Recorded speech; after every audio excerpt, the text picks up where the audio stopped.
मंत्री जगत सिंह नेगी जी है और उस हस्तक्षेप के बाद हमने ये तय किया कि हम अपने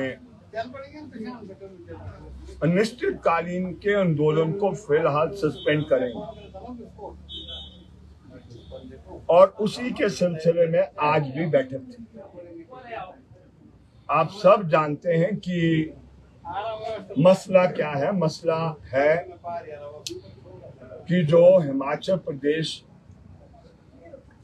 अस्तित्व के आने के बाद जो 1980 में वन संरक्षण कानून जब देश के अंदर लाया गया है तो हिमाचल प्रदेश के साथ बड़े पैमाने पर बेइंसाफी हुई।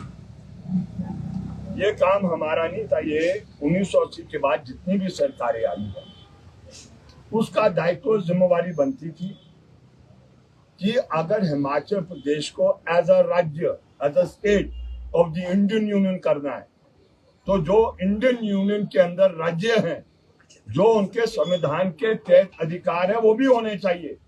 राज्य सिर्फ फट्टे के लिए नहीं है।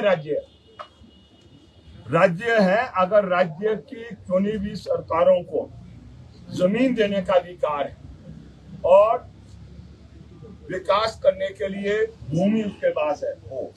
लेकिन दुर्भाग्यपूर्ण 1980 के बाद 1 इंच भूमि जो भी सरकार आई उसके बाद देने के लिए नहीं थी। चाहे वो गरीब को देनी है, विधवा को देनी है, दलित को देनी है या देनी है उसको जो सरहद पर शहीद होता है।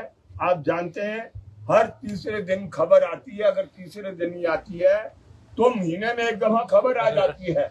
सरहद पर जो शहीद शहादत दी जाती है वो हिमाचल प्रदेश का गबरू होता है, हिमाचल प्रदेश का नौजवान होता है।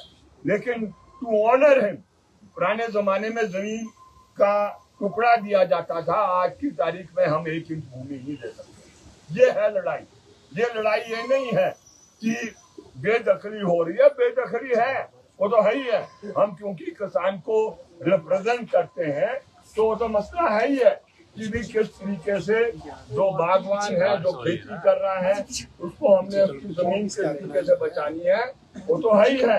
लेकिन हमारी लड़ाई इस बात की है, बिगर एजेंडा हमारा ये है कि हिमाचल प्रदेश गवर्नमेंट के पास ये अधिकार होना चाहिए भूमि को वितरण करने के लिए, जो अभी तक नहीं हो रहा है।